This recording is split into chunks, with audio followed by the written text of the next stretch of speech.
à Dieu, chose terrestre, je prendrai des ailes et je m'en irai. Oui, même si les choses sont difficiles ou deviennent de plus en plus difficiles, nous remettons tout dans les mains du Seigneur, nous comptons sur lui.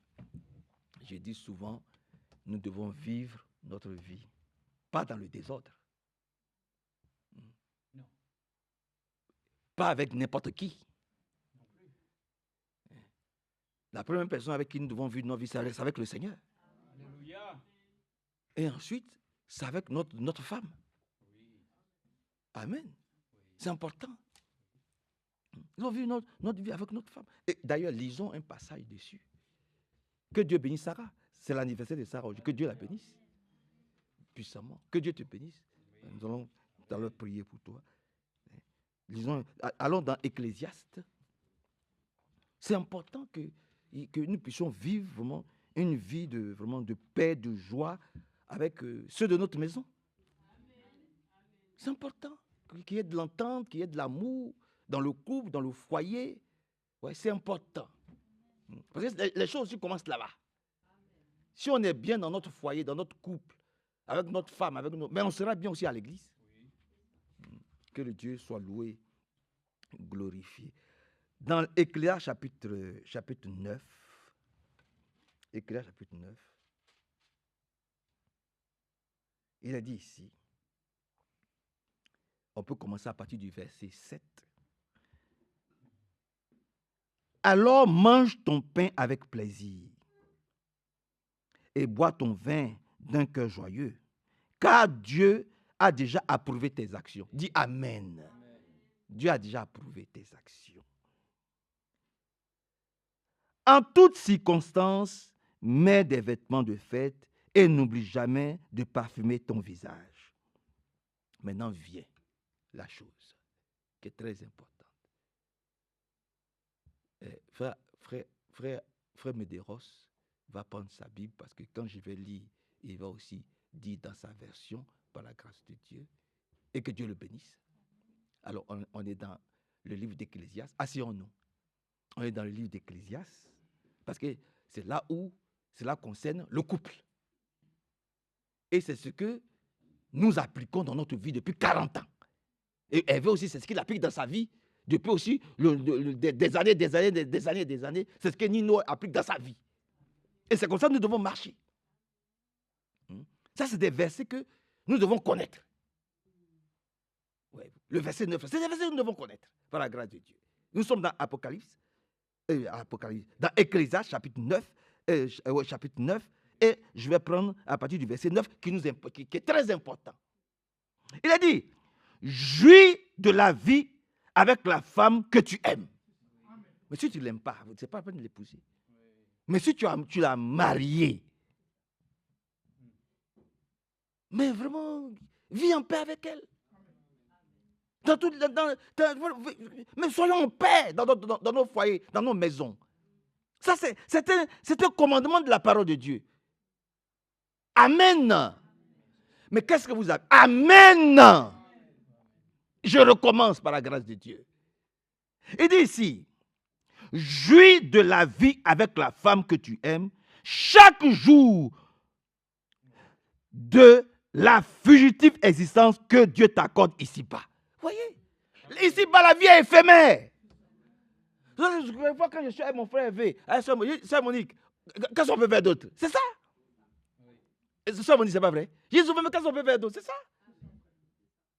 Mais réjouissons-nous. Mais pas tout seul, mais avec celle que Dieu nous a donnée. Frère, lis dans ta version. Hein, Sarah? C'est de ça qu'il s'agit. Amen. Ouais. Mon amour pour toi, c'est un amour éternel. Je t'aime pas beaucoup, et puis aujourd'hui. Non, ça va continuer toujours par la grâce de Dieu. Ça doit être comme ça pour Billy Paul. Ça doit être comme ça pour Frère V. Ça doit être comme ça pour mon frère Medeiros. Toujours. Ça ne change pas. Quelle que soit la situation. Dans les bons moments, comme dans les moments d'incompréhension, on doit toujours s'aimer. Ça, c'est un ordre divin. Permettez que je reste là, sinon on peut encore aller des versets bibliques encore, par la grâce de Dieu. Donc, le frère Cavalli, maintenant, le verset 9, qui est très important. Ecclésiaste 9, verset 9. Oui. Jouis de la vie avec la femme que tu aimes. Ah. Tous les jours de la vie de ta vanité, ouais, qui t'a été donnée sous le soleil. Mais voilà. Tous les jours de ta vanité. Tous les jours de ta vaine vie, réjouis-toi avec ton mari, réjouis-toi avec ta femme. Vivez votre vie, aimez-vous.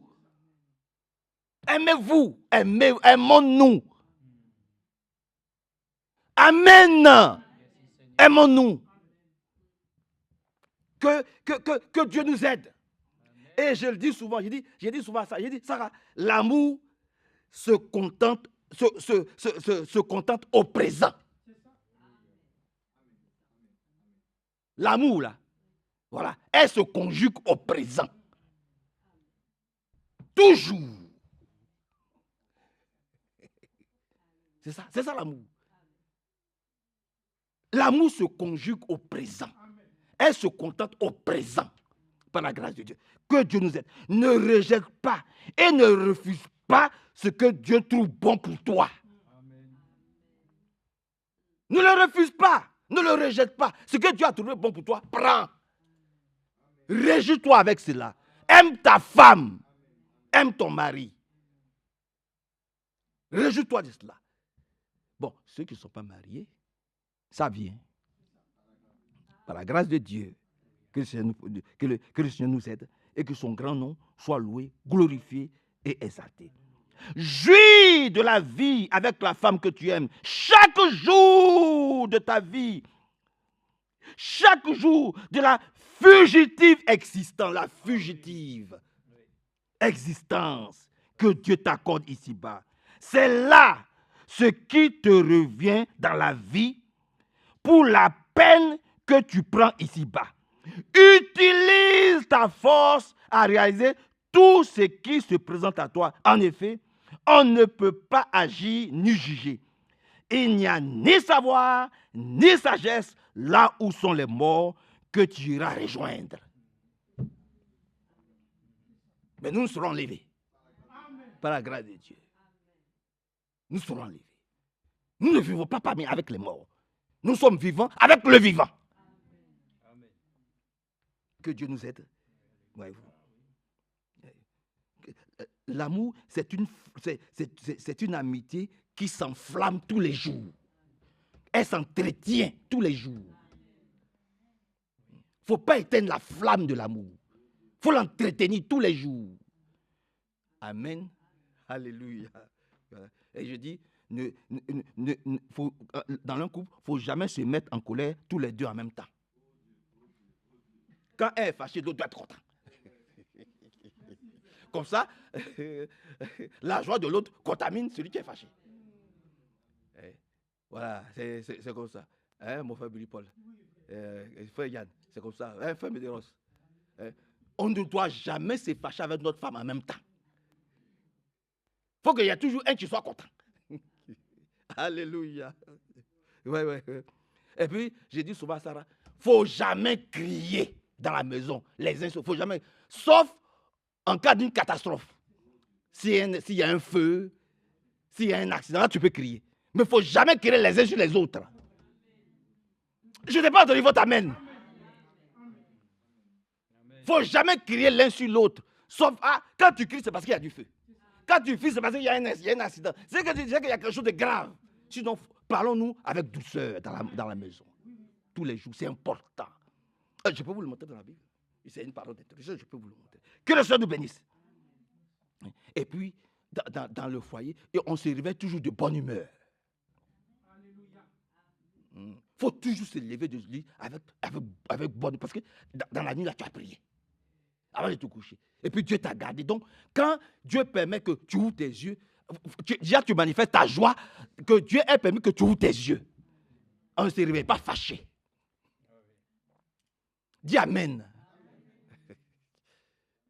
Je ne vous fatigue pas aujourd'hui. C'est la réalité. Que Dieu vous bénisse puissamment. Et que son beau nom, voyez-vous.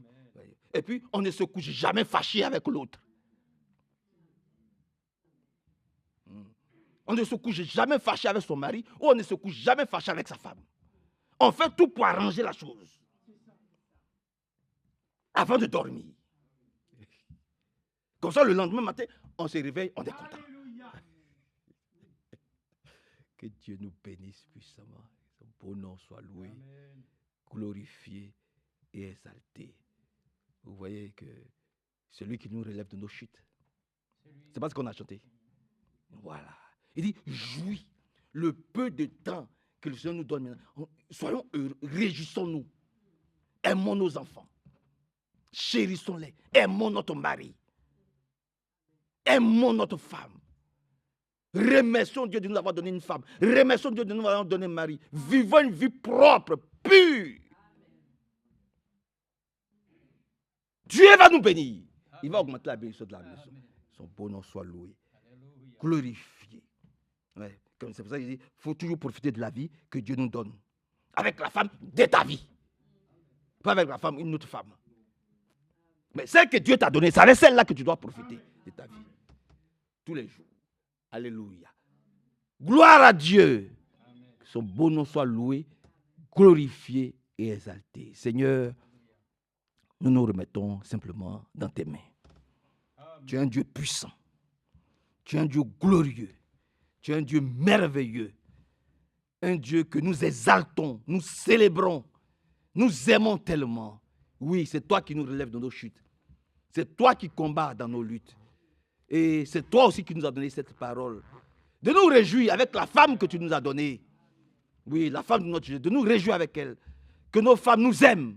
Et que nous aussi, que nous puissions aimer nos femmes. Bénis notre frère Hervé. Bénis ta parole. Bénis notre soeur Carmen, qui n'est pas au milieu de nous. Notre frère Nino. Oui. Sa femme Michel. Seigneur, tu as le pouvoir de guérir, de cicatriser la plaie. Bénis notre soeur Christiane Cuco. Notre soeur Evelyne. Oui. Notre soeur Michel Rive. Notre soeur Minata du Jura. Et notre soeur Ruth. Nos deux soeurs Ruth. Notre soeur Anne et sa fille Rachel. Seigneur, nous remettons toute l'église dans tes mains. Notre soeur Béba, bénis tous les frères, toutes les soeurs. Bénis le frère Hervé encore. Nous comptons sur toi au nom de Jésus-Christ. Amen.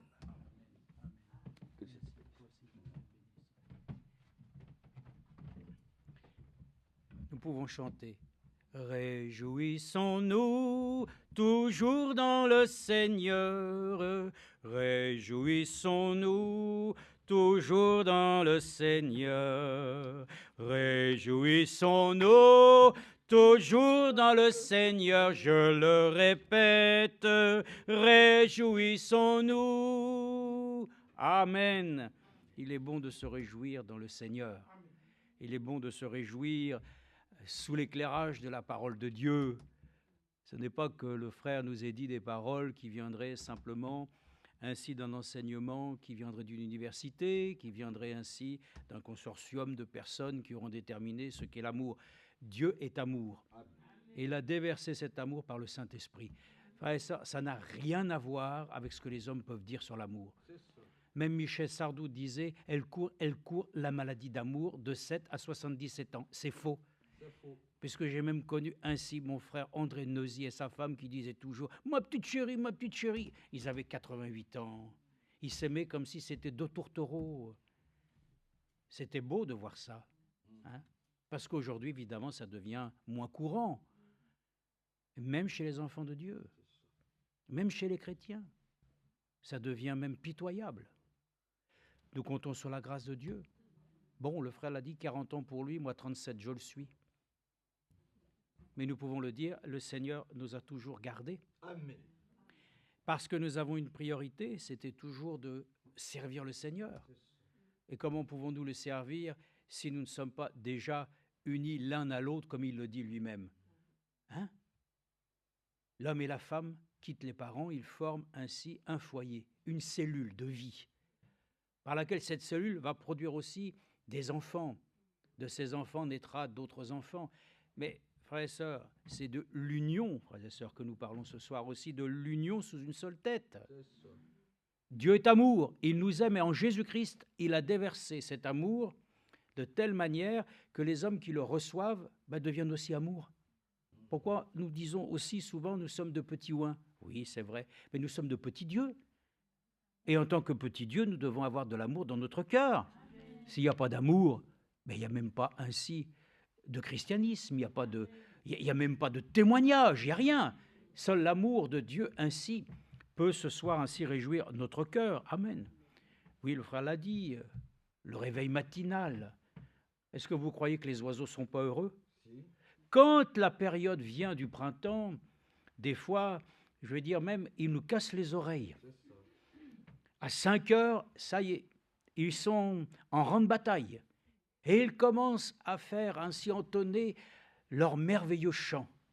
Comme on le sait, hein, la louange vraiment qui sort du cœur de l'homme est plus belle que le chant des oiseaux. Bon, mais pour dire que eux, ils ne se posent pas de questions, savoir est-ce que j'ai bien dormi, j'ai mal mangé. Eux, ils chantent déjà pour le Seigneur, parce que c'est leur créateur aussi. Hein. Évidemment, ce sont des animaux non pas d'âme, mais déjà, ils ont en eux quelque chose qui exalte le Seigneur. Mais nous, déjà, c'est difficile. Hein. Le réveil nous mentionne que nous avons déjà à considérer l'heure qui est matinale. Hein. L'heure ne nous appartient pas, le temps ne nous appartient pas. Nous disons simplement, moi aussi, et mon frère aussi, il l'a connu, ça n'a pas toujours été facile aussi de prendre ainsi le cours du temps quand on était fatigué, que des soucis pouvaient ainsi occuper parfois aussi une partie de notre esprit. Mais nous le disons ce soir, malgré tout cela, gloire soit rendue à Dieu. Amen. Nous l'aimons, il nous aime et il nous a aimés le premier. Que l'amour soit prédominant dans notre vie, ça c'est sûr. Amen. Au point, comme nous le savons, nous avons prévu, et cela se reporte de semaine en semaine, mais rien ne nous appartient, mais nous pensons faire une petite escapade, Monique et moi, voilà, dès qu'on va pouvoir, comme l'année passée, essayer d'aller tous les deux se donner un temps, voilà, sur lequel on peut profiter ainsi de notre mariage. Amen. Je vous rappelle, frères et sœurs, quand j'avais été en Corse avec les enfants et que ce Corse chantait avec sa femme des chants corses, c'était très joli. Et les instruments de musique, moi j'avais dû lui dire, mais qu'est-ce que c'est harmonieux? Et lui me dit, mais monsieur, c'est normal, ce sont les effets du mariage. Je me suis dit, moi chrétien, il vient me dire ça à moi. Voyez-vous, c'est ça qui crée ainsi pour nous une réjouissance. Amen. L'union produit la paix, la joie, le bonheur. Ça produit Christ. Amen. Christ en nous, l'espérance de la gloire. Amen. Donc nous sommes très heureux de pouvoir profiter de cette écriture qui nous dit, c'est vrai, que nous pouvons jouir de la vie avec la femme que Dieu nous a accordée. N'est-il pas d'ailleurs ainsi écrit que pour l'homme, c'est la plus grande chose, le plus grand bonheur qu'il puisse trouver? Bon, voilà. Et puis après, vous avez aussi dans Ecclésiaste la femme virtueuse. Puis après, on rentre dans plein fouet. Puis après, on s'aperçoit que, voilà, la consécration de notre vie doit rendre un témoignage à notre Seigneur que réellement cet amour qu'il a mis en nous, ce n'est pas un amour de pacotille, mais un amour qui réellement doit être un amour solide, qui avec le temps est éprouvé, et nous le croyons, cet amour nous transportera jusque dans l'éternité. Amen. Amen. Première chose, j'ai été aussi réjoui d'entendre, parce que des fois nous le disons de cette manière, que le Seigneur, vous savez, il est imprévisible. La météo parfois est imprévisible. Mais bon, ce sont des éléments encore que nous pouvons encore parfois, je dirais, considérer, comme le Seigneur le dit d'ailleurs, et on va le voir, par des signes qu'il a mis dans le ciel. On voit bien que quand c'est noir, que généralement la pluie peut arriver, que le soleil brille le soir et que le lendemain il va faire beau. Très bien. Mais nous savons que dans le domaine divin, avec Dieu, il n'y a rien qui ne puisse se faire simplement avec un regard qui est lié à nos sens naturels. Si nous regardons les choses avec nos yeux, que nous entendons avec nos oreilles, que nous essayons de percevoir les choses avec nos mains, nous allons être trompés. Mais lorsque Dieu lui-même agit par son esprit, alors c'est tout autre, n'est-ce pas? Et nous savons qu'alors, Dieu ne tient pas compte, même parfois des circonstances, du lieu où tu es, avec qui tu es, mais quand Dieu a décidé de parler, rien ne peut l'arrêter. Amen. Et j'ai pensé simplement, frère Franck le dit, que lui-même a visité le Vatican. Il s'est rendu compte réellement de ce qu'était cet État. Et nous savons qu'encore, j'ai apprécié, parce que nous vous l'avons déjà dit aussi, que réellement ça nous a été rappelé que l'événement majeur qui doit ainsi encore nous surprendre, que nous attendons, c'est le réveil, n'est-ce pas, de cet empire babylonien. Rome doit pouvoir à nouveau jaillir avec son arrogance, comme ça a été écrit. Vous avez entendu ça? Je vais dire, Monique, tu vas me faire un petit résumé. Non, je ne peux pas. Oui, parce que c'est un peu complexe, n'est-ce pas? Oui, ce n'est pas tout à fait accessible comme ça. Hein. Il faut des fois y reprendre plusieurs fois. Mais nous avons compris qu'il doit y avoir ainsi un empire, comme il l'a été, qui doit lui-même, vous allez voir, tout ce que vous voyez ici, c'est rien à côté de ce qui doit arriver. Hein. Donc, du point de vue prophétique, j'étais heureux de voir comment le frère a pu ramener ces choses essentielles. Portons quand même attention à ça, parce que l'Écriture le dit dans Pierre, que nous faisons bien attention de prêter à la parole prophétique. Hein, parce que c'est par cela même que nous savons où nous allons. Parce que, bien sûr, nous marchons aussi avec les événements géopolitiques qui viennent démontrer que par cela même, Dieu confirme sa parole. Bon, c'est une chose. Mais lui-même le dit, j'ai visité le Vatican, j'ai vu les choses, tout ça, il a vu les richesses et tout. Et il dit soudainement, Dieu m'a accordé une révélation. Même quand il est au Vatican, Dieu accorde une révélation. Parce que Dieu lui-même, il n'est pas limité, simplement pour le dire que parce que nous sommes à un endroit précis, voilà, nous pensons que rien ne peut se passer. Tout peut se passer, tout peut arriver d'un instant à l'autre. Et lui-même le dit ici au Vatican, Dieu lui révèle des choses profondes. Amen. Voyez-vous, mais le cœur de Frère Franck n'est pas au Vatican, bien sûr, mais il constate les choses, il participe à des événements dont lui-même il devient contemporain et il peut décrire les choses qu'il a vues. Mais Dieu lui-même, dans cette partie de ce temps qu'il a pour voyager, pour ainsi visiter le Vatican, Dieu se révèle ainsi aussi à lui. Amen. Bon, c'est pour ça que je vous ai dit, même ainsi, Billy Paul a pu voir ainsi l'ange de l'Éternel vraiment au coin d'un lavabo. C'est étonnant. Dieu révèle ainsi à Frère Branham ainsi cette vision concernant ainsi l'Église qui marche ainsi complètement décalée, hein, sur la place d'un parking. On m'y a transporté, je l'ai vu. Il m'a dit, c'est exactement à cet endroit-là que Frère Branham a eu un parking goudronné. Frères et sœurs, voyez-vous, on a souvent une conception de Dieu qui est vraiment ainsi très charnelle. Voyez-vous, Dieu est au-delà des choses naturelles. Il ne s'occupe pas, frère. Nous, on est là et on voit. Bon, c'est pour vous dire quoi ce soir. Simplement, l'homme aime bien marcher avec les signes. Hein, il aime bien voir les choses, il aime bien se repérer.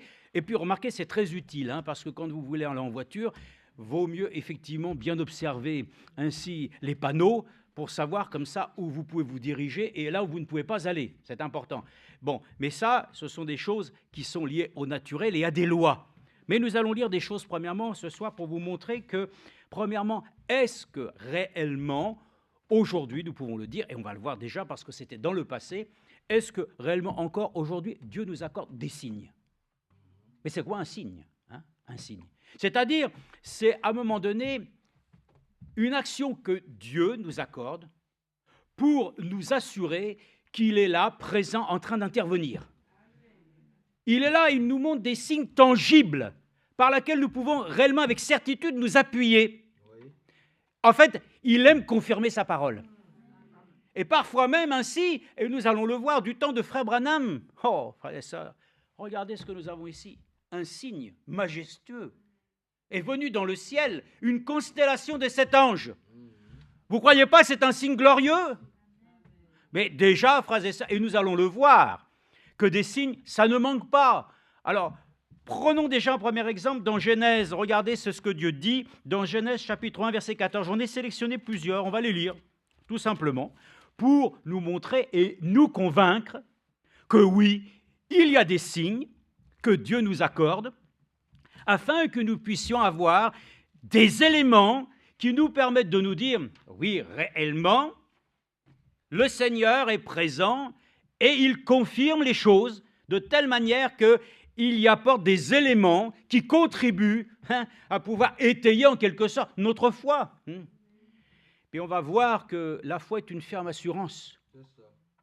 Elle ne repose pas sur simplement une attente de choses visibles, puisqu'il est écrit qu'elle est justement établie sur l'invisible.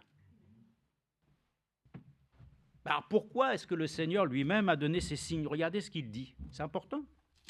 Là, dans Genèse 1, chapitre 14, il dit déjà dans la création, Dieu dit qu'il y ait des astres dans l'étendue céleste. Vous les voyez ces choses? Ah, le soir, en plein été.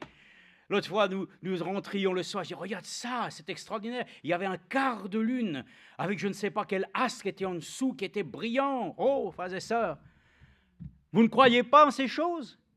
Mais elles sont devant nous, et si vous ne pensez pas qu'à cet instant-là, même c'est comme ça que les mages ont été conduits, ils ont vu une étoile dans le ciel qui les a conduits jusqu'à Bethléem. Dieu avait donné un signe. Frère, ça, vous voyez déjà où nous allons nous diriger, n'est-ce pas? Parce que Frère Branham lui-même, il a prêché cela, n'est-ce pas? Le super signe, ça vous dit quelque chose? Hein? Nous avons aussi considéré, lorsqu'il a prêché, le signe de sa venue. Oui. Le signe de sa venue. Donc, vous voyez bien, il nous faut des signes. Il faut des éléments tangibles par lesquels ainsi le Seigneur. Nous avons vu clairement des choses, telles que ces choses qui sont dites dans l'étendue céleste. Mais pourquoi? Pourquoi Dieu nous a donné ce signe? Pour séparer le jour et la nuit. Que ce soit des signes pour marquer les temps, les jours et les années. Amen. Amen. Donc Dieu a établi des choses sur lesquelles, ainsi, il appelle ça des signes, par lesquels, ainsi, nous pouvons alors déterminer même les temps. Voilà, donc ce n'est pas pour rien que le Seigneur fait certaines mentions de certaines choses. Bon, ça c'est une chose pour les choses naturelles. Mais c'est avec ça que les hommes se sont dirigés et conduits pendant des siècles. Hein. Ils pouvaient suivre en fonction du mouvement, ainsi, n'est-ce pas, des étoiles, se diriger. Aujourd'hui, c'est le GPS. Alors donc, c'est loin tout ça. Hein. Mais cependant, nous pouvons le dire que le Seigneur a fait sur cela des signes. Regardez un autre signe. C'est pour vous montrer ce que c'est qu'un signe. D'abord, premièrement, dans Genèse chapitre 4, verset 15. C'est au sujet de Caïn. Caïn dit à l'Éternel, verset 13, « Le poids de ma faute est trop grand pour être supporté. Tu me chasses aujourd'hui loin du sol arable. Je devrais me cacher loin de ta face. Je serai errant et tremblant sur la terre. Et si quelqu'un me trouve, il me tuera. » Mais l'Éternel lui dit, « Si quelqu'un tue Caïn, on le vengera cette fois. » Et l'Éternel mit un signe sur Caïn pour que ceux qui le trouveraient ne le frappent pas. Amen. Frère et sœurs, je le crois, il y a une chose que Dieu a fait sur nous. Il a mis un signe sur ta vie. Nous avons un signe précieux, mais le monde ne le voit pas. Toi, tu dis, je ne le vois pas, mais moi, je sais qu'il est là. Il y a un signe. Ce qui est écrit dans Éphésiens, il a apposé un sceau sur nos vies. Et c'est pour ça que nous le disons, par ce signe. Le diable n'a pas autorité, ce n'est pas sa propriété, mais lui le voit très bien. Qu'est-ce qu'il peut faire? Il cherche les points faibles de ta personne pour essayer de pouvoir, à travers ainsi ton esprit, essayer de troubler ton entendement pour te faire douter. Mais il sait très bien, et nous le disons, nous sommes sous le sang de l'agneau de Jésus-Christ, et c'est un signe par lequel ainsi nous sommes identifiés comme les enfants du Dieu très haut. Alléluia! Bon, nous avons devancé les choses, puisque ça, c'est déjà dans la Nouvelle Alliance. Donc, vous avez vu, même ici, il y a un signe sur Caïn, afin qu'il ne lui arrive rien.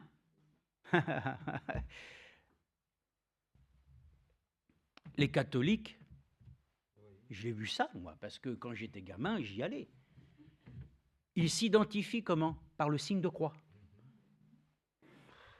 Bon, ça nous fait même du mal, de serait-ce que de lever le bras, hein, quand on voit ça. Père, Fils, Saint-Esprit. Voyez-vous, il faut qu'il y ait quelque chose qui identifie. Les catholiques s'identifient par le signe de croix. Comment nous nous identifions comment ce soir? Nous venons ici, nous n'avons pas à signer un registre, non, mais Dieu nous reconnaît ce soir. Il sait qui tu es, hein, et moi je sais qui il est. Hein. Alléluia! Donc, frères et sœurs, il dit ici que Caïn avait un signe. Et regardez maintenant Genèse chapitre 9, on va un peu plus loin. Et verset 13, il est écrit ici. Ça, c'est pas trop fatigant ce soir, hein? C'est pas trop compliqué, hein? On lit simplement, tranquillement, hein? Ah oui, en plus, il y en a qui sont fatigués ce soir, faut pas trop quand même, hein? Donc, on lit tranquillement, c'est facile à saisir. Un signe dans le ciel, sur les personnes. Bon, maintenant, regardez même un peu plus loin, il est dit ici, là, le signe, ici, c'est important, 9-13.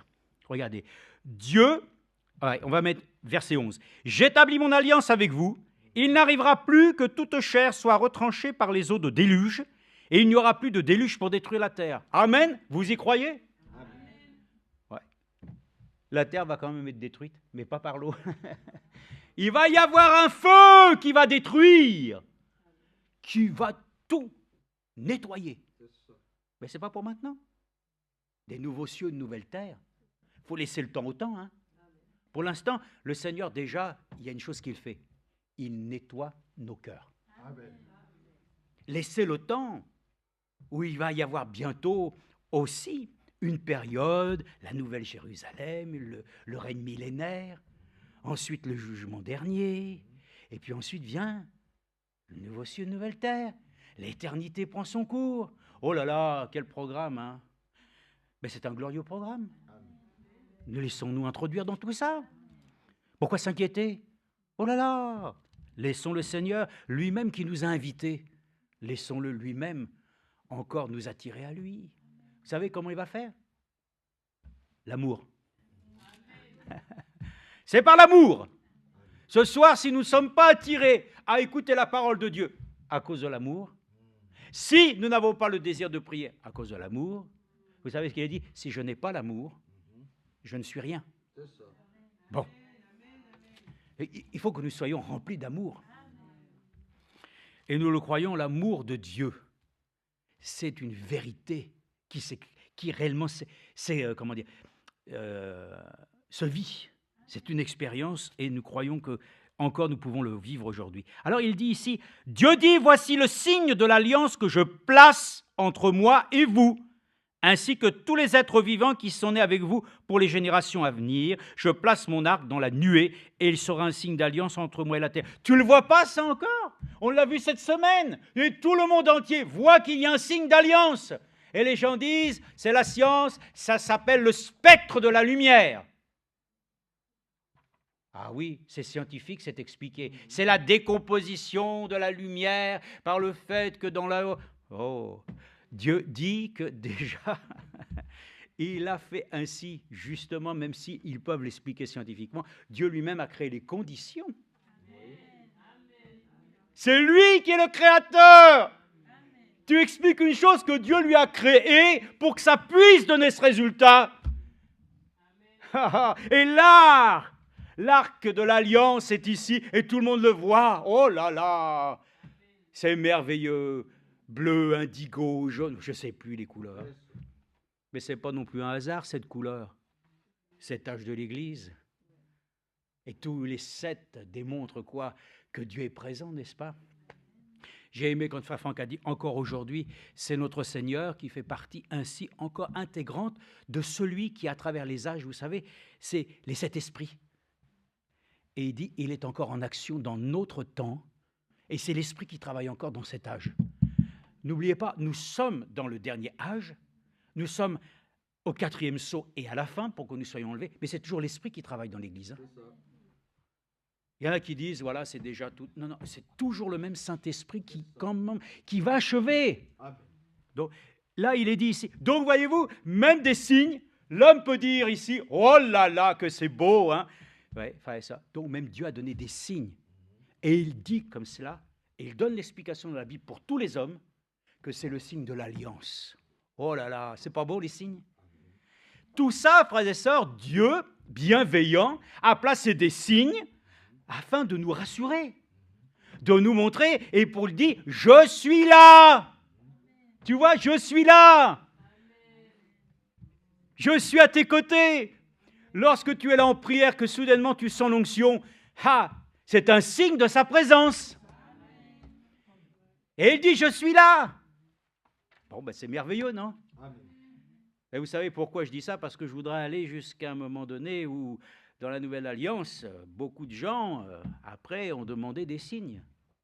Je veux déjà vous dire une chose, si vous regardez bien dans la Bible, c'est Dieu qui donne des signes. C'est lui qui les donne quand il veut. Et pour une raison particulière. Mais chez les enfants de Dieu, ils demandent toujours des signes, des signes, des signes, des signes, des signes. Alors que déjà, nous allons le voir. Nous avons déjà tellement reçu, n'est-ce pas? Mais avant, nous allons lire encore une fois. Regardez, c'est Exode 4, 8. On va un peu plus loin dans Exode chapitre 4, verset 8. Continuons et voyons comment les choses sont, même avec Moïse. Exode chapitre 3, verset 12, et vous voyez même qu'il dit ici, Moïse commence à faire, bien sûr, voilà son argumentation. Moïse dit, qui suis-je pour aller vers le Pharaon et pour faire sortir d'Égypte les Israélites? C'est juste, remarquez, hein, c'est juste. Hein. Mais lorsque Dieu dit, tu vas faire ça, bon, déjà, s'il le dit, il ne faut pas dire que nous ne sommes pas capables. Il nous a rendus capables. S'il dit que nous pouvons et que nous devons être baptisés du Saint-Esprit, ce n'est pas quelque chose qu'on peut mettre de côté. Il nous rend capables d'être remplis de son esprit. C'est à nous simplement de nous emparer d'une promesse qu'il a faite. Et je peux vous dire ainsi, quand il dit ici que Dieu dit « Je suis avec toi, mais voici quel sera pour toi le signe que c'est moi qui t'envoie. » Amen. Voyez-vous, Dieu aime confirmer sa parole. Un signe, c'est quoi le signe? Regardez le signe, parce que vous savez bien que du temps de Goshen, il y a eu, bien entendu, ce jugement terrible des premiers-nés. Mais il fallait qu'il y ait une chose qui distingue ceux qui étaient des fils d'Israël et puis tous ceux qui n'étaient pas ainsi les fils d'Israël. Alors, il fallait une chose, il fallait simplement qu'ils appliquent le signe. Ah, mais Dieu dit lui-même, vous appliquerez le signe sur les linteaux, symbole déjà du sang que le Seigneur Jésus-Christ va verser pour nous. Et il dit, vous mettez le sang sur la clenche, sur les linteaux. Et il avait dit ces choses en précisant qu'il devait aussi prendre le repas de la Pâque. Un repas rapide et tout, dont nous savons ainsi qu'il devait ainsi... Bon, bref, c'était précurseur d'une sortie rapide de l'Égypte. Tout ordonné, c'est ce que je me dis des fois quand on rentre dans l'assemblée. On a du mal déjà à bien être ordonné, hein, mais là-bas, eux, 2 millions, ça s'est passé impeccable. Tout ce qui est conduit par le Saint-Esprit se passe toujours dans l'ordre. Quand ta vie n'est pas dirigée par le Saint-Esprit, ça va dans tous les sens. Ça aboutit à des catastrophes. Avec Dieu, tout va bien. Et quand il t'envoie, quand il donne des signes, hein, oui, c'est lui qui les donne. Alors il dit ici, le signe, c'est quand tu auras fait sortir d'Égypte le peuple, vous rendrez un culte à Dieu sur cette montagne, vous servirez. Voilà le signe. Le signe, c'est qu'ensuite le Seigneur lui disait, tu auras donc obtenu ce que moi j'ai souhaité que tu aies. C'est d'amener ainsi ce peuple afin qu'ils me rendent un culte. Et quand tu verras qu'ils rendront un culte et qu'ils vont me servir, ça c'est le signe par lequel je suis avec toi. Donc nous sommes reconnaissants à Dieu parce que nous savons que le signe qui était le sang sur les linteaux a prouvé que Dieu est avec eux parce que la mort n'est pas passée sur eux. Et c'est pour ça que Pâques veut dire passer au-dessus. Alléluia! Amen. Il y a un signe, frères et sœurs, sur nous, glorieux, que le Seigneur nous a donné. Amen. Amen. Nous n'avons pas besoin de dire, Seigneur, donne-moi le signe, donne-moi le signe. Lui-même, il applique le signe. Bon, maintenant, c'est toi, frères et sœurs, toi, mon frère, ma sœur, qui dois croire que, comme il le dit ici, c'est lui qui a confirmé la chose par laquelle le signe n'est pas... Parce que c'est ça, hein, les signes de Dieu ne sont pas des choses extravagantes, des choses sur lesquelles ainsi ça part dans tous les sens. Non, ce sont des choses tangibles par lesquelles ainsi c'est censé. Il dit, voilà le signe. Ah, moi j'aurais préféré que ce soit par exemple une boule de feu, hein, quelque chose qui arrive ici, et puis, non. Ouais, ça, Dieu donne des signes adaptés. Des choses qu'il confirme par l'Esprit. et qui n'est pas là pour contenter tes sens charnels, mais pour combler ton cœur d'assurance, de foi. Alléluia. Donc voilà, maintenant il est dit, Exode 4.8, regarde un petit peu plus loin encore, il est dit, alors maintenant c'est encore le signe. Et là je vais venir maintenant aussi, regardez. On arrive et on voit comment Moïse lui-même, le Seigneur lui dit, voilà, première chose. Mets ta main dans ton sein. Il mit sa main dans son sein, puis il la retira. Sa main était couverte d'une lèpre blanche comme de la neige. Il dit, remets ta main dans ton sein. Il remit sa main dans son sein, puis il la retira de son sein. Elle était redevenue comme sa chair. S'ils ne te croient pas, dit l'Éternel, et ne prêtent pas attention au premier signe, ils croiront à ce dernier signe. S'ils ne croient pas même à ces deux signes et n'écoutent pas ta voix, oh, vous allez voir. Comment Frère Branham dit une chose que j'ai notée et qu'on va lire dans une brochure. N'oubliez pas ce passage. Parce que Frère Branham, inspiré de Dieu, n'est-ce pas, n'a pas prêché un message qui soit un message de sa propre conception. Non, il était fidèle à l'Écriture. On n'a peut-être pas tout saisi, mais nous disons merci Seigneur pour le prophète qui nous a été donné. Cette visitation, moi je vous le dis, j'ai reconnu le jour, le signe, le jour de sa visitation et son message. Vous voyez, je vous dis maintenant pourquoi. Je vais vous envoyer Élie le prophète. Mais ça a été confirmé par des signes authentiques. Le même Dieu qui était avec Israël, la colonne de feu, elle a été prise en photo. Et le même Dieu qui était avec Moïse, Frère Branham se retrouve dans la même situation s'il ne croit pas au premier signe. Et comme par hasard, frères et sœurs, quand il avait ainsi, voilà, sa main gonflée, par laquelle il était capable de déterminer si c'était en fonction de ce que nous avons lu, hein, ça gonflait, tout ça, c'était une tumeur ou un cancer. Bon, il n'y a jamais eu autant de personnes après qui avaient des mains qui gonflaient. Le diable est un imitateur. Ne nous laissons pas tromper. Ayons le signe authentique. Et le signe authentique, c'est que les choses qu'il voyait, qu'il disait, étaient la vérité. Les gens qui entendaient ça étaient épris, bien entendu. La foi grandissait parce qu'il avait un don pour que la foi des gens augmente. Et qu'ainsi, il déterminait et il démasquait le diable. Il dit maintenant, je sais quelle maladie, je sais qui c'est, et maintenant je conjure au nom de Jésus-Christ que telle et telle maladie puisse sortir de ce corps. Amen. Amen. Gloire à Dieu. Le signe authentique. Maintenant, il dit, s'ils n'ont pas cru au premier signe, ils croiront au deuxième. C'était quoi? C'est quoi le deuxième? Révélation des pensées des cœurs. Ils te croiront là. Oh, bon alors là, c'était le summum. Madame, monsieur, vous venez de telle ville pour tel motif. D'ailleurs, vous n'êtes même pas venu pour vous. Vous êtes venu pour telle personne qui habite cette rue de machin truc chouette. Hein? Et puis, je vois même... Oh, frère et sœur. Tiens, toi, je vois maintenant ta veste à carreaux. Ben dis, ça me fait penser à une chose. Le frère Eddie Biscoll est décédé jeudi dernier. Eddie Biscoll, ça vous dit quelque chose? Ouais, ça n'a pas l'air de vous dire quelque chose. Pourtant, mais c'est l'essence même de celui qui a été un témoin. Vous n'avez jamais entendu l'histoire ainsi, hein, des cornes mesurées?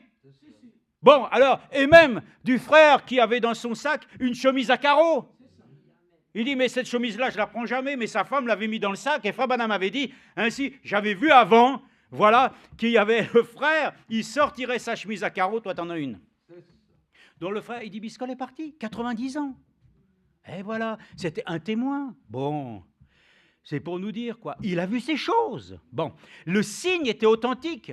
Ainsi, les secrets des cœurs ont été révélés, amen, afin que les gens soient amenés à la repentance et qu'ils croient réellement dans ce Dieu, afin qu'ils puissent réellement le dire. Il y a un signe authentique par lequel Dieu révèle qu'il est présent avec les siens. Dieu n'a pas donné des signes comme ça de part et d'autre, simplement pour que les gens, ça les amuse. Non, il y a une chose importante derrière. Dieu atteste. C'est moi. Croyez en moi. Je suis là. Et ça, nous allons le voir dans la Nouvelle Alliance. Parce qu'il est écrit dans Marc 13, les signes et les miracles accompagnent les croyants. Et ça, dans la Nouvelle Alliance, nous avons aussi des signes authentiques. Il faut pas croire que ce que nous lisons là était des choses pour l'ancienne alliance. Nous allons voir qu'il y a des signes aussi authentiques dans la nouvelle alliance par laquelle ainsi, nous aussi, nous sommes concernés. Parce que je peux vous dire, nous avons le réel signal de sa venue. C'est pour ça que Frère Branham a prêché le signal rouge de sa venue. C'est lié au signe. Et il a rappelé, je l'avais déjà expliqué, mais ça c'est des choses sur lesquelles nous n'avions pas forcément compris et saisi, mais quand il a prêché le signal rouge de sa venue, il a dit simplement que les bateaux qui rentrent aux États-Unis dans le chenal d'entrée du port, voilà, c'est le principe de 3 feux rouges, hein, et que lorsque le bateau arrive, il voit 3 feux, donc il sait qu'il est dans... Mais à un moment donné, plus il avance, il ne doit voir qu'un seul feu. C'est quand l'alignement des 3 feux ne fait qu'un, alors il sait qu'il peut arriver tranquillement. C'est pour ça que j'ai toujours dit, quand vous ne voyez plus Père, Fils, Saint-Esprit, mais vous voyez qu'un seul Dieu, vous êtes sûr d'arriver à bon port. Donc nous sommes très heureux, des signes authentiques. J'en ai encore quelques. Oui, bon, je ne vais pas tous les lire, mais regardez, j'ai dit cela concernant ce que nous avions lu dimanche, concernant le sel, hein, qui devait être ainsi jeté. Symbole de cet esprit. Bon, ben c'est pareil, regardez, j'ai marqué ça dans Lévitique chapitre 2:13. Ben, on va le lire parce que je ne serais pas capable de vous le dire comme ça. 2:13, regardez, simplement. Bon, 2:13, Lévitique 2:13. Là aussi, ce sont des choses qui nous sont rapportées, dont il est dit ici. Voilà. Verset 11, « Aucune des offrandes que vous présenterez à l'Éternel ne sera faite avec du levain, car vous ne brûlerez rien qui contienne du levain ou du miel parmi les offrandes consumées par le feu devant l'Éternel. » Bon, c'est les règles de Dieu, hein. Voilà. Vous pouvez en offrir à l'Éternel comme oblation de prémices, mais il n'en sera pas présenté sur l'autel comme offrande d'une agréable odeur. Tu mettras du sel sur toutes tes offrandes en oblation. Tu ne laisseras pas ton offrande manquer de sel de l'alliance de ton Dieu. Sur toutes tes oblations, tu présenteras du sel. Si tu fais à l'Éternel une offrande de prémices, tu présenteras des épis rôtis au feu, du pli et tout ça. Donc voilà, ça aussi c'était un signe par lequel Dieu reconnaît que les choses sont faites conformément à sa volonté. Amen. Bon, on peut passer, j'ai marqué ça, Ézéchias, je crois, c'était dans 2 Rois. Ézéchias, quel est le signe de la guérison? Hein, vous pouvez le voir aussi, on peut peut-être le prendre. 2 Rois, allons-y rapidement. 2 Rois, chapitre 20, je crois. C'était là ouais, on va regarder vite fait. Maladie, guérison d'Ézéchias. Oui, c'est ça. Ézéchias donna, et puis je crois, c'est marqué qu'il a demandé un signe. Si vous le voyez le verset, vous me le dites. Hein, c'est facile, ceci pour toi, bon. Verset 9, merci. Alors, Ésaïe dit, « Ceci sera pour toi de la part de l'Éternel le signe que l'Éternel accomplira la parole qu'il a prononcée. » Regardez bien, « L'ombre avancera de 10 degrés, ou reculera-t-elle de 10 degrés ?» Ézéchias répondit, « C'est facile de faire avancer l'ombre de 10 degrés. Qu'elle recule plutôt de 10 degrés. » Alors le prophète Ésaïe invoqua l'Éternel qui fit reculer l'ombre de 10 degrés sur les degrés d'Ahaz où elle était descendue. Amen. Quel signe puissant! Mais qui va croire ça aujourd'hui? Nous. Qui va croire que Josué, quand il est dit que le système solaire s'est arrêté? Hein? Parce que là aussi, les gens rigolent. Ah, vous dites que la Terre, elle a 4 coins. Elle est ronde. Mais tout est exprimé partout, même dans la science. Et vous avez même la Terre, c'est le planisphère. On représente les choses, l'Est, l'Ouest, le Nord, le Sud, 4 points. 4 points cardinaux. Et Dieu dit déjà avant, aux 4 coins. Mais vraiment, Dieu est merveilleux, parce qu'il n'y a pas une chose que nous pouvons lire qui va nous mettre... vraiment, il est dit. Au contraire, tout ce que Dieu dit, ainsi, nous est montré et confirmé, sans que nous ayons besoin ainsi de nous inquiéter que les hommes pourraient nous dire des choses qui pourraient être plus précises que Dieu. Au contraire, ce qu'il dit généralement, même mettre les choses plutôt dans la confusion. Donc, vous voyez bien, il dit le signe même de la guérison. Moi, je vais vous dire, le plus grand des signes que nous avons pour la guérison, c'est lequel? C'est la résurrection de Jésus-Christ. Parce que par ses meurtrissures, nous avons été guéris. C'est pour ça que nous le disons. Oh, guéris-moi. Il nous a déjà guéris. Le signe de notre guérison est déjà acquise. Et le fait qu'il soit ressuscité nous démontre qu'il a vaincu la mort. Amen. Oh, ouais, voyez-vous. Donc je vais en arriver à ça, vous dire, beaucoup maintenant veulent beaucoup de signes. On va le lire ici parce que nous avons... Dernier, oui, j'avais marqué celui-ci. Il n'est pas mal, celui-ci non plus. Ah oui, il est pas mal. Enfin, il est pas mal. C'est pour Judas. Quel sera le signe par lequel tu vas nous dire que c'est ton maître qui est là? Il est écrit que Judas livrera le Fils de l'homme par un baiser. C'était même le signe ainsi convenu pour désigner ainsi celui qu'il voulait faire périr. Mais ça, c'était un signe humain. Voyez-vous, les hommes veulent porter... Alors, des signes ostentatoires. Voilà, chacun porte des choses parce que chacun veut s'identifier à ce qu'il est par même la mode, par les couleurs, les tout. Chacun veut... Voyez-vous, chacun veut porter... Moi, ce que je veux porter, c'est le signe, vraiment, de mon alliance avec mon Seigneur. Amen. Et pour cela, frères et sœurs, je ne demande pas d'autres signes parce que déjà, il nous a donné, alléluia, le signe authentique qu'à travers ainsi le témoignage de sa parole, amen, nous avons déjà tout reçu de sa part. Amen. En lui, nous avons tout. Donc, faites attention lorsque vous demandez des choses à Dieu. Voyez-vous, la plupart du temps, déjà, Dieu nous l'a déjà donné. Hein. Il suffit simplement d'avoir foi. Mais nous pouvons toujours lui demander, c'est vrai qu'il nous accorde la grâce de confirmer certaines choses. C'est dans un domaine personnel, bien sûr. Bon, ici, regardez, j'ai ici marqué, donc Marc 8, 11. Marc 8, 11. Marc 8, 11. Ça, nous passons maintenant dans la Nouvelle Alliance, 8, 11. Il est écrit, les pharisiens survinrent, commencèrent à discuter avec Jésus. Ouais, c'est ça la différence ce soir. Nous venons aussi auprès du Seigneur, mais nous ne discutons pas avec lui. Nous n'avons pas discuté. Nous venons, nous l'écoutons et nous le croyons. Les religieux discutent toujours. Il y a toujours quelque chose. Vous allez le voir, alors je crois que c'est Frère Madame qui le dit ainsi. Dans toutes les confessions, même dans les confessions, par laquelle ainsi, ça a formé une dénomination. Mais déjà dans cette dénomination, à un moment donné, les gens ne sont déjà pas d'accord entre eux. Et de ceux qui ne sont pas d'accord, ils font à nouveau un autre mouvement. De ce même mouvement naîtra encore d'autres mouvements.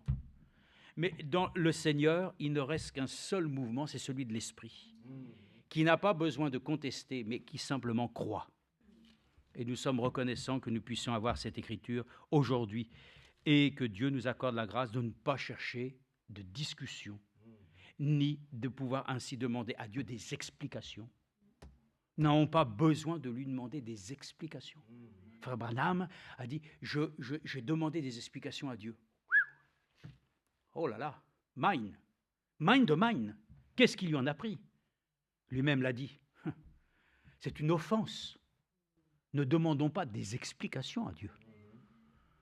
Demandons-lui qu'il nous fasse plutôt, qu'il nous accorde la compréhension de sa parole. C'est différent, hein? Alors les pharisiens, pour l'éprouver, lui demandèrent un signe venant du ciel. Jésus soupira profondément en son esprit et dit, « Pourquoi cette génération demande-t-elle un signe? En vérité, je vous le dis, il ne sera pas donné de signe à cette génération. » Plus tard, d'autres lui ont dit, « Montre-nous un signe. » Non, il ne vous sera donné aucun autre signe que le signe de Jonas, qui lui-même est resté 3 jours et 3 nuits dans le ventre d'un poisson. Pour nous dire déjà, le signe avait déjà été donné. Il dit simplement, il fallait simplement faire un petit rappel des choses pour nous montrer que le Seigneur lui-même est resté, n'est-ce pas, 3 jours, mais le 3e jour, pour pas qu'il puisse voir la corruption, il est ressuscité. Mais lui-même, le signe était authentique. Donc, frères et sœurs, Dieu nous a accordé dans notre temps des signes tangibles, c'est vrai. Beaucoup diront, ah, ça maintenant je vais croire en Dieu. Je vous dis une chose, d'abord, premièrement, nous croyons en Dieu selon sa parole. Il nous a adressé son évangile, et c'est ça qui t'a converti.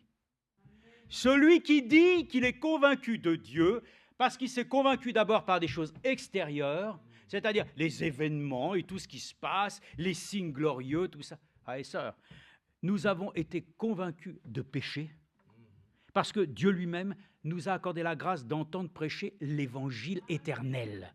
Cet évangile nous a amenés à la repentance. Et comme il est écrit, maintenant les chrétiens puissent le dire, les signes, les miracles et les prodiges accompagnent. Donc Dieu dans notre vie nous donnera aussi des signes, des prodiges et des miracles qui vont accompagner notre vie. Vous croyez ça? Comme il l'a fait déjà dans l'Ancienne Alliance, il a accompagné son peuple tangiblement, il a dit, voilà, j'atteste, oui, je suis présent. Parce que d'abord, il y a vraiment une obéissance d'abord. Il faut d'abord accepter que le Seigneur conduise nos vies. Mais si déjà on a décidé de faire comme on veut, et puis qu'ouvertement même, devant Dieu, on lui dit, oui, oui, je ferai ta volonté, mais qu'on fait complètement l'opposé, je me demande s'il reste encore de la place pour la grâce de Dieu. Mais nous ne sommes pas des juges.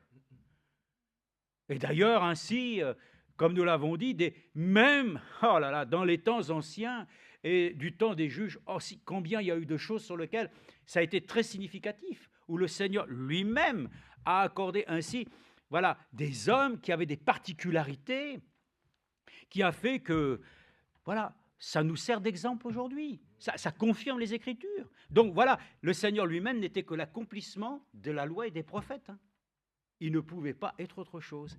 Et c'est ça qui est merveilleux. Le signe de l'accomplissement des Écritures, c'est que Jésus-Christ a accompli les Écritures. Et c'est pour ça qu'aujourd'hui, frères et sœurs, la Bible nous dit ici que beaucoup demandent des signes, mais franchement, il leur sera guère donné autre chose. 1 Corinthiens 14, 22, c'est écrit ici dans 1 Corinthiens 14, 22. Et je vous lirai, ah oui, on a encore juste un petit peu de temps, 1 Corinthiens 14, 22. 14, 22, il est écrit, regardez bien, pour nous aussi, les dons de l'Esprit. C'est important, les dons de l'Esprit. Et nous croyons dans tous les dons de l'Esprit. Oui, il n'y en a pas un qui ne puisse être ignoré. Bon, concernant le parler en langue, regardez ce qui est dit. Je rends grâce à Dieu, verset 18, de ce que je parle en langue plus que vous tous. Ah bon, bah alors. Mais ici, ce n'est pas un concours. On ne va pas dire qui est-ce qui parle le plus en langue. Non, non, non. Je rends grâce à Dieu, donc je parle en langue plus que vous, mais dans l'Église, je préfère dire 5 paroles avec mon intelligence afin d'instruire les autres plutôt que 10 000 paroles en langue. Frères, ne soyez pas des enfants au point de vue du jugement, mais pour le mal, soyez de petits enfants et pour le jugement, soyez des hommes faits. Je passe, verset 22. Par conséquent, les langues sont un signe, non pour les croyants, mais pour les non-croyants. La prophétie, au contraire, est un signe, non pour les non-croyants, mais pour les croyants. Amen. Donc, voyez-vous, dans les signes même que Dieu a placés dans l'Église, il faut encore bien les comprendre. Le parler en... C'est pour ça qu'il est écrit, si quelqu'un rentre ici, on parle en langue, il n'y a pas d'interprète, il va vous prendre pour des fous. Mais si quelqu'un interprète et qu'il décrit une chose concernant cet individu, qui révèle dans sa vie un élément que personne ne connaît, ne va-t-il pas être convaincu? Oui. Nous avons besoin de ça, frères et sœurs. Donc, nous avons besoin de toutes ces choses glorieuses. Amen. Acte 22. Acte 2, 22. Acte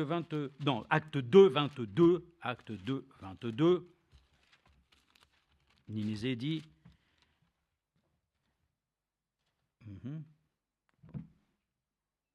Bon, acte 2, 22, Israélites, écoutez ces paroles. Jésus de Nazareth, cet homme éprouvé de Dieu devant vous par des miracles, des prodiges et les signes que Dieu a fait par lui au milieu de vous, comme vous le savez vous-même. Cet homme livré selon le dessein arrêté et selon la présence de Dieu, vous l'avez fait mourir en le clouant à la croix par la main des impies. Amen. Dieu l'a ressuscité en le délivrant des liens de la mort, parce qu'il n'était pas possible qu'il soit retenu par elle. Amen. C'était des signes qui se sont accomplis. Allez, ça, je remercie le Seigneur pour nous, que dans notre temps, Dieu nous a accordé des signes sur lesquels nous pouvons tenir ferme. Dieu nous a accordé dans ce message, avec aussi le ministère de Frère Franck, qui est aussi un signe, pour nous en tout cas, pour nous, pour les autres, je ne sais pas, mais enfin pour nous, par laquelle Dieu vraiment veut que nous restions attachés à sa parole. C'est un signe évident que les hommes se sont éloignés, voilà, du but que Dieu avait fixé avec ce message. Ce message n'était pas de recréer à nouveau une nouvelle structure, non, au contraire, c'est de la briser. Demandons à Dieu qu'il nous garde, frères et sœurs, sous le signe authentique de ce message, qui ne nécessite pas donc d'avoir à nouveau d'autres choses en vue, d'autres événements, d'autres révélations. Non, parce qu'il ne va rien nous donner d'autre que le signe que nous avons reçu. Du point de vue prophétique, nous avons déjà, pour notre propre vie, que chacun consulte Dieu. Nous avons besoin de ça, frères et sœurs. Et je vais terminer avec ça. Je crois que nous avons dans Deutéronome, juste une comparaison, dans Deutéronome, voilà, et ensuite je vous lis simplement un passage de ce que frère Branham avait pu dire concernant justement ce sujet du signe. C'est dans Deutéronome, alors 4, chapitre 4, versets 30 à 35. 30 à 35, je peux lire.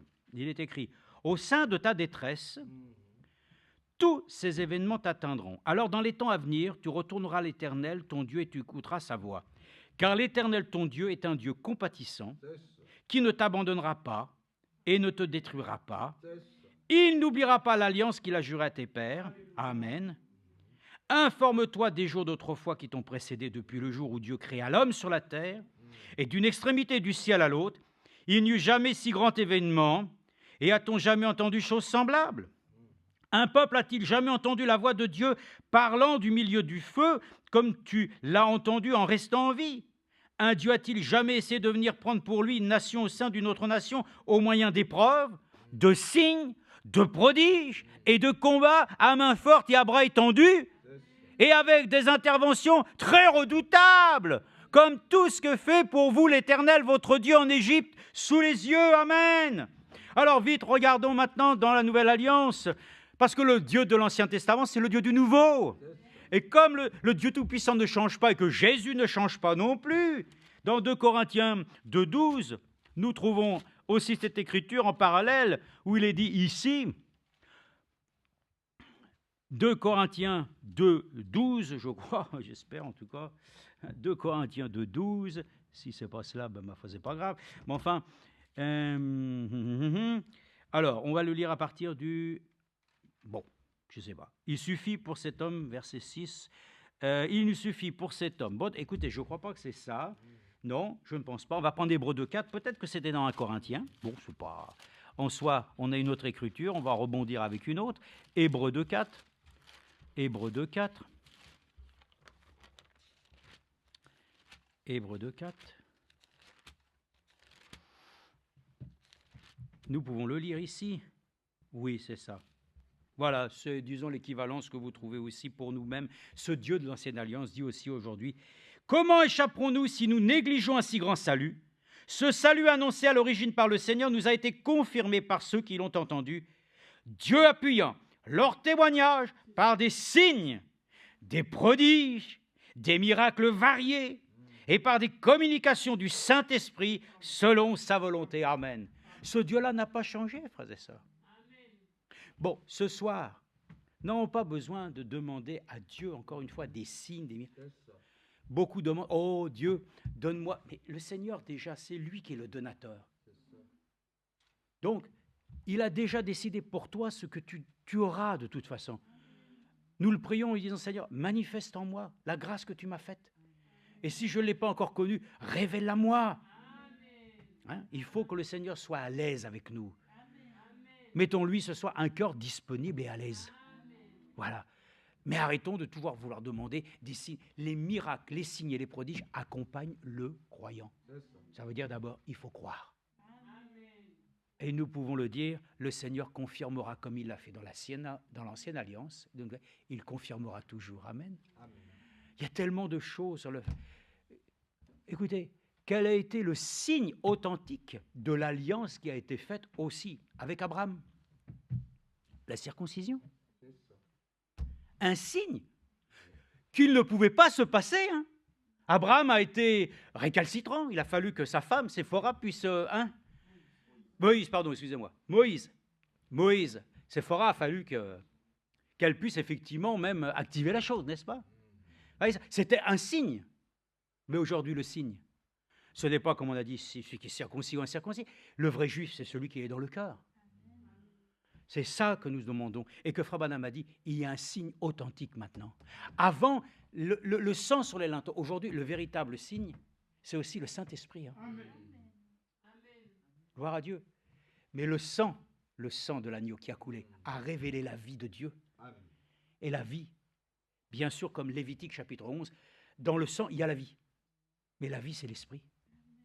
Et le Seigneur lui-même, la vie qui était dans son sang, qu'il a déversé pour nous, son esprit est venu habiter nos cœurs.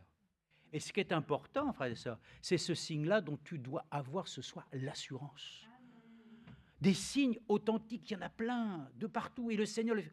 Mais moi, je veux avoir l'assurance dans mon cœur qu'il y a un signe par lequel je suis réellement convaincu que j'ai une identification, que je peux ainsi avoir avec assurance, vraiment dans mon cœur, le fait de le dire, quoi qu'il advienne. Je ne suis plus condamné, je suis sauvé, mais j'ai l'assurance que j'ai reçu pour mon temps le signe authentique pour nous accorder la grâce de pouvoir bientôt partir à la rencontre de Jésus dans le processus divin du changement des corps, de l'enlèvement, ayant entendu le son de la trompette au son d'un archange. Amen. Ayant entendu le message pour notre temps, nous ayant laissé façonner, préparer. Amen. Dans tout ça, Frère Branham dit une chose. Ah, c'est bien pratique quand même, ces téléphones. Hein? Eh oui. Évidemment, quand ça sert pour le Seigneur, gloire à Dieu. Amen. Quand ça sert pour des bêtises, bon. Alors, qu'est-ce que ça dit, ça? Alors, il est écrit, car si la parole annoncée par des anges a eu son effet, et si toute la transgression et toute désobéissance a reçu une juste rétribution, comment échapperons-nous en négligeant un si grand salut, qui, annoncé d'abord par le Seigneur, nous a été confirmé par ceux qui l'ont entendu, Dieu appuyant leur témoignage par des signes, des prodiges et divers miracles, et par les dons du Saint-Esprit distribués selon sa volonté. Alors, on peut demander à Dieu plein de dons et tout. C'est lui qui en a décidé pour toi.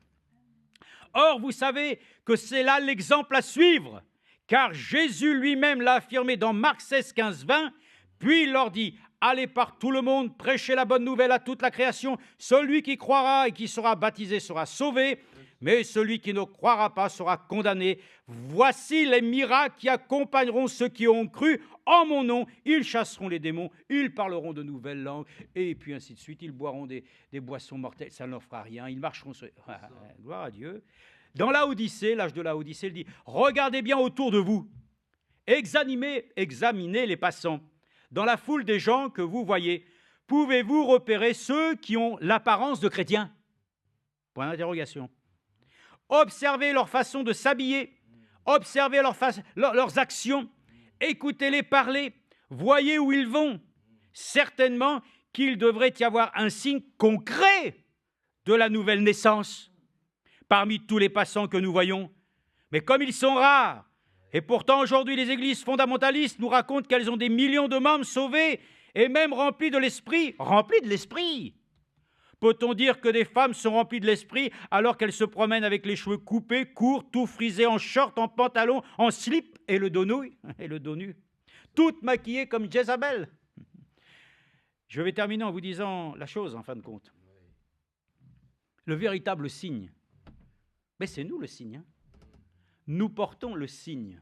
C'est-à-dire, nous-mêmes, jusqu'à ce que le Seigneur dise, ils nous reconnaîtront parce que nous nous aimons. C'est un signe, frères et sœurs, avant que nous puissions être enlevés. Nous allons parvenir à l'unité de la foi. Le monde verra que nous nous aimons. C'est le signe que nous attendons pour nous aujourd'hui aussi. Alors, il est écrit, « Chacun sait, connaissant le comportement humain, que quand beaucoup de gens embrassent une même doctrine importante, on trouvera quand même toujours des divergences de vues. » Et oui, c'est comme ça. Vous avez vu le message? Il n'y a jamais eu autant de... Hein? Pourtant, quand il est arrivé, tout le monde a dit, c'est OK. Et oui, mais après tant d'années, on voit que ça ne l'est pas pour beaucoup. On trouvera quand même toujours des divergences de vues sur des points secondaires de cette doctrine. Qui donc aura le pouvoir d'infaillibilité? Qui doit être rétabli dans ce dernier âge, puisque ce dernier âge manifestera de nouveau l'épouse de la pure parole. Cela signifie que nous aurons de nouveau la parole comme elle a été donnée parfaitement et comprise parfaitement à l'époque de Paul. Je vais vous dire qui l'aura. Ce sera un prophète qui sera confirmé aussi totalement, ou même plus encore que tous les autres prophètes de tous les âges, d'Enoch à nos jours, parce que cet homme aura nécessairement le ministère prophétique de la pierre de fête. Amen. Et c'est Dieu qui manifestera ce qu'il est. Donc, frères et sœurs, c'est important. Il faut qu'aussi le signe soit sur nous, hein, et que le signe ainsi puisse nous accorder la grâce de pouvoir avoir confiance. Voilà, que nous ne sommes pas ce soir simplement démunis devant tout ce qui se passe dans cette humanité. Nous sommes au contraire à l'abri. Voilà. Donc, avec ça, beaucoup de choses peuvent être confirmées de la part de Dieu par des signes, par des éléments même. Et vous savez qu'il y a une chose qui va confirmer. Et ça, c'est pas, je dirais, c'est pas du tendre. Hein. Mais nous devons le dire. Il reste encore une prophétie. La côte ouest des États-Unis qui va sombrer. Si nous sommes amenés à vivre cet événement, c'est possible, non? Ce prophète a établi, non pas simplement que le tremblement de terre a lieu, tout le monde le dit, mais il a établi les dimensions. Et il a dit par où ça passerait, jusqu'où, et même ce que cela produirait comme raz-de-marée jusqu'au milieu des États-Unis. S'il nous est donné de voir aussi ce signe, frères et sœurs, si nous le voyons et que nous le connaissons, oh combien nous ne pourrons jamais dire que Dieu nous a jamais donné ainsi les moyens de pouvoir nous dire qu'aujourd'hui, vraiment, même quand il a fait des choses extraordinaires dans le passé, aujourd'hui il en fait encore avec nous, n'est-ce pas? Mais d'abord, avant que nous puissions, oh, je vois le tremblement de terre, maintenant je crois. Non, non, non. Dieu confirmera simplement ce qu'il a dit au prophète pour nous dire le temps est vraiment arrivé. Amen. Croyons, frères et sœurs, que le signe soit en nous.